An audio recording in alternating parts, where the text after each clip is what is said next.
channel. My name is RJ, your tarot card reader. Take what resonates and leave those not for others. Watch on your own risk. Hello, my dear. Collective reading. Okay, so ang na-receive ko na message is more on may nagmamasid. Okay, may nagmamasid, may nakikinig, my dear. And isa pa sa message na nakuha ko, my dear, is mayroon talagang nag-abala na as in like lumipat para malaman lang kung ano yung mga bagay na nangyayari sa'yo. It's more on like plinano na parang kaibiganin ka, okay? Plinano na kaibiganin ka, plinano na makapasok sa buhay mo, my dear. Pero as of this moment, based on the energy, hindi na kayo masyado nag-uusap nitong tao na 'to. Pero possible na nandiyan lang siya sa tabi-tabi, okay? Nandiyan lang siya. Like yung iba, yung isa pa sa energy na nakukuha ko is like even like bumili 'to ng lupa malapit sa'yo, okay? Like hindi naman as in like kapitbahay na kapitbahay mo, pero like probably parang kabilang barangay or kabilang ano, parang gano'n ang nakukuha ko. Like para ma-monitor ka lang, okay? Itong tao na 'to is like mino-monitor ka, inoobserbahan ka, gusto malaman yung mga bagay na nangyayari sa'yo, okay? This is a monitoring spirit, my dear. Ang tawag sa mga ganito is monitoring spirit. Mino-monitor nila yung mga galaw mo, kilos mo, okay? And as of this moment, hindi kayo masyadong nag-uusap itong tao na 'to. Yun ang nakukuha ko. Like, okay, possible din itong tao na 'to is mahilig 'tong magyaya, 'no? Mahilig siya magyaya na lumabas, pumunta kung saan-saan, gano'n. And lately, you've been rejecting yung kanyang mga invitation, okay? Like, nire-reject mo yung kanyang mga invitation, ayaw mong pansinin, ayaw mo even yung mga kanyang mga message, yung kanyang mga call is nire-reject mo talaga. You are rejecting this person. There is parang invisible force or invisible energy, my dear, na nararamdaman mo na sinasabi na you need to stay away from this person. Okay? So tingnan natin, clarify natin yan. 8 cards tayo in total. Okay? Paki-clarify po yung message para sa ating mga collective. Paki-clarify po. 8 cards in total. Ang tawag sa ganitong mga energy is monitoring spirit kasi mino-monitor ka nila. Okay, we have here the energy of the hermit. Okay. Possible na naramdaman mo na or your spirit guide is actually guiding you, my dear, na lumayo sa taong 'to. Okay? Like possible na kasama kunyari kagaya nito, kasama mo 'tong tao na 'to and then pagkauwi mo sa bahay ang dami mong regret. Ay sana hindi ko na lang ginawa 'to, sana ang dami mong regret, ang dami mong pagsisisi, my dear. And naramdaman mo, my dear, na itong tao na 'to is hindi siya good influence sa'yo, my dear. Kaya yung energy na nare-receive ko is like you distance yourself from this person, ini-ignore mo yung mga message niya, yung mga chat niya, even yung kanyang mga invitation is ini-ignore mo ng ini-ignore, my dear, okay? Pero itong tao na 'to, my dear, is still like naka-monitor pa rin siya hanggang ngayon sa'yo, my dear. Like ini-stalk ka nitong tao na 'to and umabot pa sa punto na itong tao na 'to, my dear, is bumili ng property. Okay, bumili siya ng property, my dear, na hindi kalayuan, my dear, sa bahay mo. Okay. Okay, let me see. Yun ang nare-receive ko na message. Pero nakakaramdam ka na. Okay, nakaramdam ka na or your spirit guide is actually telling you na lumayo ka sa tao na 'to. May something siya, my dear. We have here the energy of the high priestess, energy of revelation. Okay, alam mo, may something, hindi mo naman as in like direkta na alam na itong tao na 'to is meron talagang something sa'yo or mino-monitor ka nitong tao na ito, pero nararamdaman mo deep inside, merong certain na pakiramdam na hindi mo maipaliwanag, my dear, na sinasabi sa'yo na layuan mo 'tong tao na 'to, okay? Which is yun ang nangyayari ngayon, like nawawalan ka ng interest sa kanya, ayaw mo siyang makausap or ayaw mo siyang makasama, my dear, and madalas 'pag nakakasama mo siya, ang dami mong pagsisisi, ang dami mo pang panghihinayang. For example, niyaya ka niyang lumabas or something like that, pagkauwi mo sa bahay, titingnan mo yung wallet mo or yung ano mo, maiisip mo, "Ay, ang laki pala ng nagastos ko," something like that. And parang naiisip mo na, "Hindi sana ako mapapagastos kung hindi ako sumama sa kanya." Yung parang gano'n. So, itong tao na 'to, my dear, hindi ko nagugustuhan yung energy niya kasi parang meron siyang hidden something, okay? Tingnan natin. Let me see. Pero so far sa energy ng High Priestess, naglalabasan na as in like nagkakaroon ng revelation. We have here the energy of the Ten of Sword, backstabbing na energy. Ayan na, my dear. Ten of Sword, nakita mo, oh. Itong tao na to, my dear, makakasama mo lang siya during happiness. Sa kasayahan lang, my dear. Okay? Happy happiness lang. Pero pag ikaw na talaga yung nalagay doon sa moment, my dear, na alanganin, as in like, yung walang-wala ka or meron kang problema, pababayaan ka nitong tao na to, my dear. Okay? Or based on the energy na nakukuha ko, talagang ini-expose ka nitong tao na to sa mga bagay na talagang magdudulot na maghirap ka, no? Yung parang gano'n, dinadala ka niya sa mga lugar na talagang mauubos talaga at masasaid talaga yung pera mo, my dear. Yun ang nakukuha ko. Parang it's more on money area. And at the same time, like nagagather to ng mga information about you is because kini-claim ng tao na to na parang kayo ay super, super, like, I know everything sa tao na to. Parang gano'n. Yung para bang, yung mga information na nagagather niya sa'yo, my dear, is ikinikwento niya rin sa ibang tao. And then ginagamit niya yon bilang parang tumaas siya, yung para ba magkaroon siya ng recognition or yung gano'n, 'di ba? Ang hirap niya ipaliwanag. Basta parang kinikwento ka niya sa ibang tao and then nang dahil doon parang napapansin siya ng mga tao nang dahil parang ikaw yung marami siyang alam tungkol sa'yo, gano'n, okay. Pero this is a monitoring spirit and kaya ko siguro nare-receive yung kanyang energy because nakukuha ko na gutom siyang makakuha ng kahit anong insight sa'yo, okay, or gusto niya magkaroon ng access sa'yo, that's what I'm getting over here, to the point na nakaramdam ka na kinakailangan mong layuan ng itong tao na 'to. Gutom na gutom siya, my dear, na makakuha ng mga information and energy sa'yo. Like, let us just say, maliban sa pagiging monitoring spirit, this is also energy vampire. Yun ang nakukuha ko.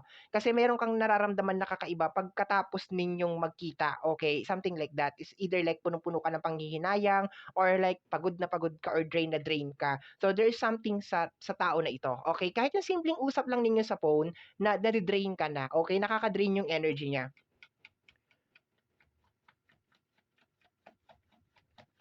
Let me see. And nakukuha ko rin itong tao na 'to is punong-puno siya ng pagpapanggap, punong-puno siya ng preservative, my dear, like punong-puno siya ng preservative. Okay, we have here the energy of the Ace of Cups, energy ng bursting of emotion. Okay, I can feel, my dear, na parang napaglalabasan mo siya ng mga sama ng loob or like napakagaan ng pakiramdam mo sa kanya to the point na parang nakakapagkuwento ka ng mga bagay na dapat hindi mo kinukuwento sa kanya, something like that.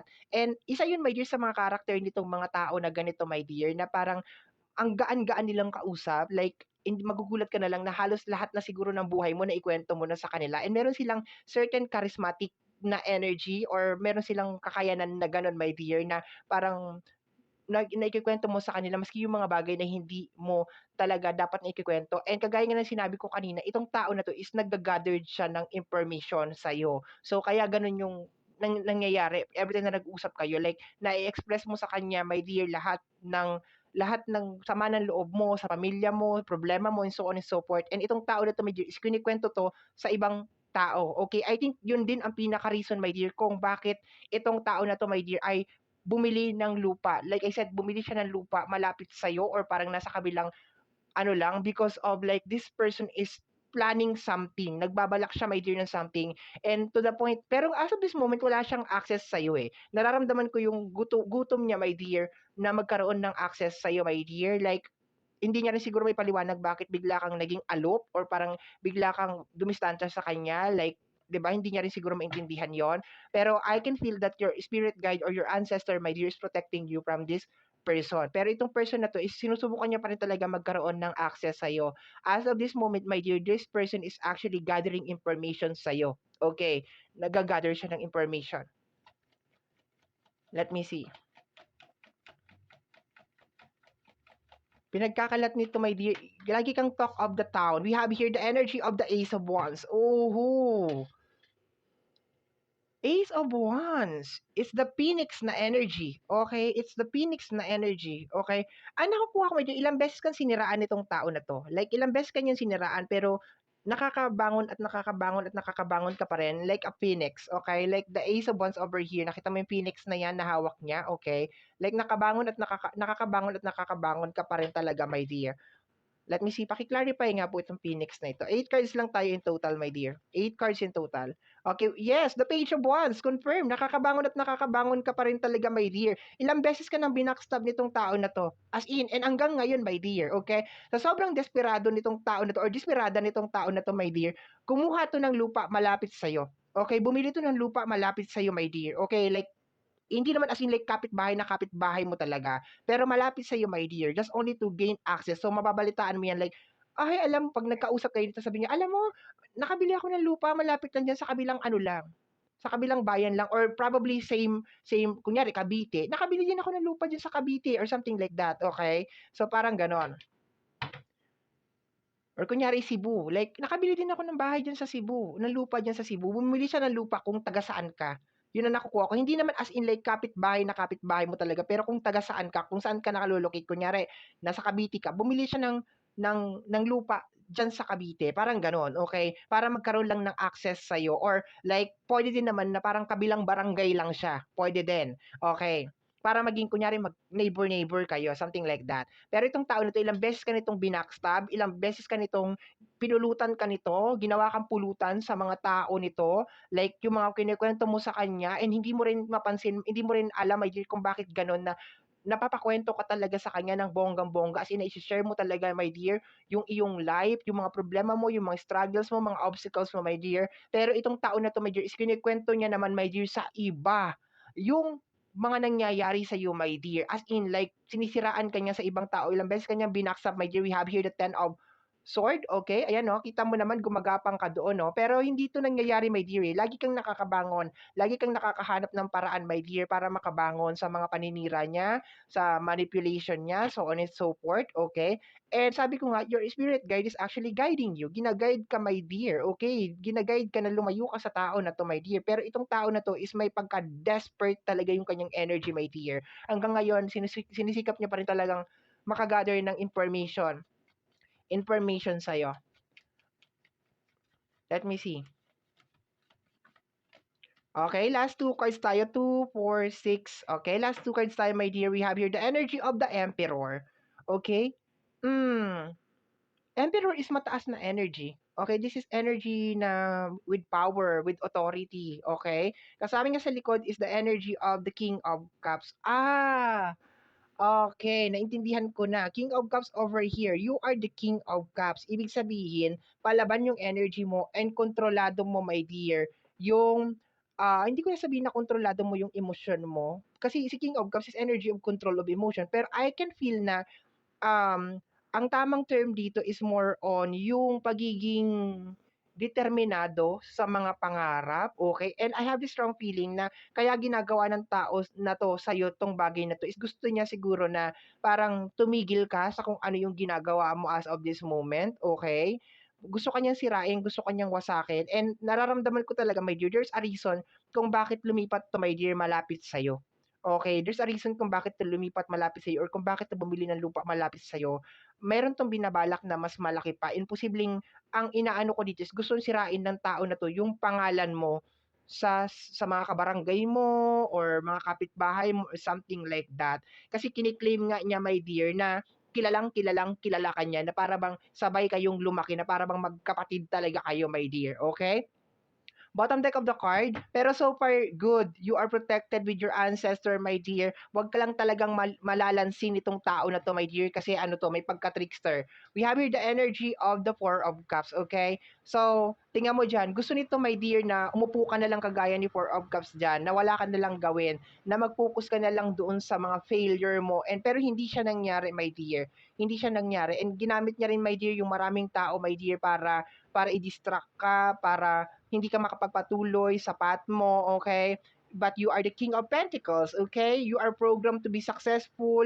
Talaga nakatadhana ka, my dear, na maging successful, na maging maunlad, maging maasenso, maging si Emperor, my dear, okay? So, kaya ngayon, gumagawa to ng next step, my dear. Lumipat siya, my dear. Like, nakukuha ko, lumipat siya, bumili siya ng lupa malapit dyan, somewhere there. Kung sabi ko, kung taga Cavite ka, bumili siya ng lupa sa Cavite, okay? Imbis na, kunyari, bumili siya dapat siya ng lupa kung taga saan siya, kunyari taga Visayas siya. 'di ba? Dapat bumili siya ng lupa malapit do'n. Hindi siya bumili ng lupa do'n, bumili siya kung saang taga saan ka talaga. Kunyari taga Luzon ka or taga ano ka, ganyan. Hindi ko man sinasabi na ano, kunyari, Iloilo, bumili din siya ng lupa sa Iloilo. Kunyari, Pangasinan, bumili din siya ng lupa sa Pangasinan. Kunyari sa Mindanao, bumili din siya ng lupa sa Mindanao. Gano'n, somewhere na alam mo 'yun, kaya magugulat ka na lang na nandiyan na rin siya, nasa iisang area na rin kayo, my dear, okay?